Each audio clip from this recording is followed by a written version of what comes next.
यह तन विष की भेलरी, गुरु अमृत की खान। शीस काढ़ जो गुरु मिले, तोहू सस्ता जान। हमारा शरीर जो नश्वर है, नारकीय है, एक दिन नष्ट हो जाएगा।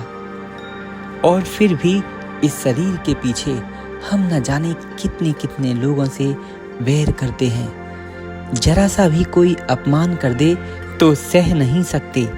जो नश्वर है उसके पीछे क्या सम्मान और क्या अपमान। वास्तव में सदा रहने वाले तो प्रभु ही हैं और प्रभु के सम्मुख कराने वाले गुरुदेव हैं। श्री गुरुदेव स्वयं भगवान ही होते हैं, जो गुरु बनकर आकर अपना मार्ग दिखाते हैं। श्री देवरा बाबा सरकार के एक बहुत ही प्रिय भक्त थे, लाला पोखरमल जी, जिन्हें बाबा से बहुत प्रेम था। एक दिन अचानक पोखरमल जी के कई साल पुराना हार्निया का दर्द फिर से महसूस होने लगा। यह दर्द धीरे धीरे बढ़ गया। दर्द वाली जगह पर 35 साल पहले एक बार हार्निया का ऑपरेशन हो चुका था। घर के फैमिली डॉक्टर ने सलाह दी कि किसी बड़े हॉस्पिटल में अच्छे डॉक्टर से इलाज करवाना चाहिए। तो घर वालों ने लाला जी को सिटी क्लिनिक में भर्ती कर दिया। डॉक्टर्स ने सीरियस केस देखते हुए 2-3 दिन में ही ऑपरेशन कर दिया। डॉक्टर्स उनकी देखरेख लगातार कर रहे थे। 4-5 दिनों बाद भी पानी का निकास जब किसी भी प्रकार नहीं रुक पाया, तो ऑपरेशन फेल होने पर डॉक्टरों ने दोबारा भर्ती होने की सलाह दी। उपचार शुरू हो गया, पर अभी भी दर्द इतनी तेज हो रहा था कि लाला जी सह नहीं पा रहे थे। लाला जी दर्द से बुरी तरह तड़प रहे थे। घाव की सफाई में इतना दर्द वो झेल रहे थे जिसको कोई दर्द झेलने वाला ही महसूस कर पाए। वे दुखी हृदय से प्रार्थना करने लगे, हे गुरु महाराज, हे श्री देवरा बाबा, इस तरह तड़पने से तो अच्छा है कि बाबा मुझे उठा लो। बाबा अब या तो इस पार करो या उस पार।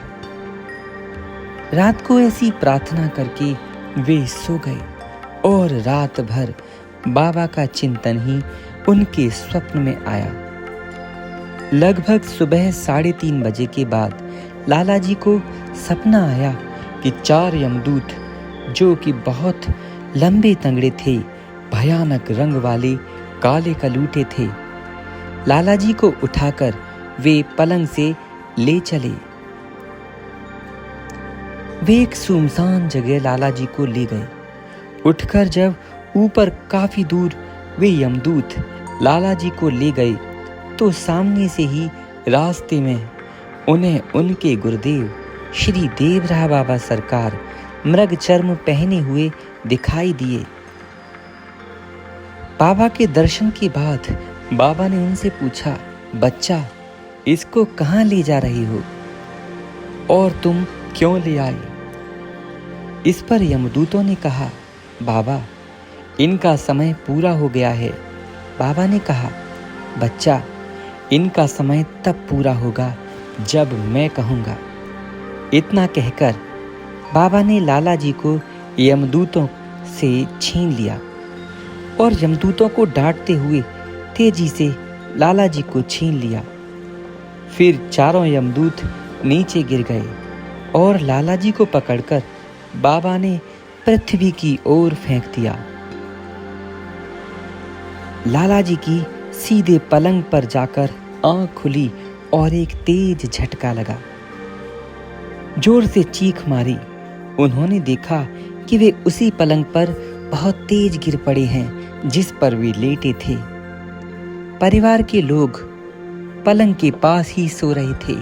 चीख सुनकर सभी लोग उठ गए। उन्होंने लाला जी से पूछा, क्या हुआ?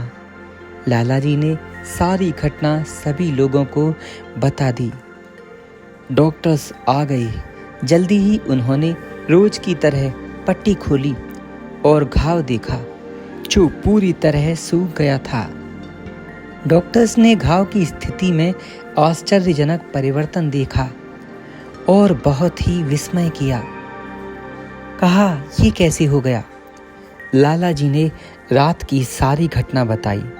जो लाला जी ऑपरेशन फेल होने की वजह से वास्तव में ऊपर ही जा रहे थे, श्री देवरा बाबा की कृपा से, उनके गुरुदेव की असीम दया से वे फिर से नया जीवन पा गए। ऐसी आश्चर्यमय घटनाएं उन भक्तों के साथ होती ही रहती हैं जिन्हें बाबा में अटूट विश्वास है। बाबा ही जिनके इष्ट हैं।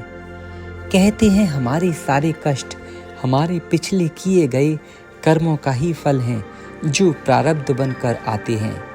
लेकिन अगर गुरुजी चाहें तो प्रारब्ध को भी धो सकते हैं, लेकिन शरणागति से ही ईश्वर वश में होते हैं और शरणागति से ही गुरुदेव।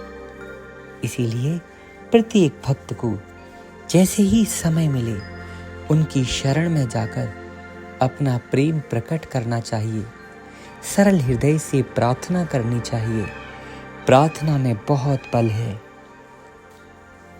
सरल हृदय से की गई प्रार्थना भगवान के हृदय में घर कर लेती है और भगवान को भक्त की रक्षा करनी ही होती है। प्रहलाद जी इसके उदाहरण हैं। वे सभी भाव से भगवान श्री हरि की शरण हो गई और कोई भी दैत्य, कोई भी संकट उनका बाल और बांका नहीं कर पाया। राधे राधे मित्रों, चैनल से जुड़े रहिएगा। वीडियोस को लाइक करना, शेयर करना और चैनल को सब्सक्राइब करके बेल आइकॉन को प्रेस कर देना। जय श्री राधे।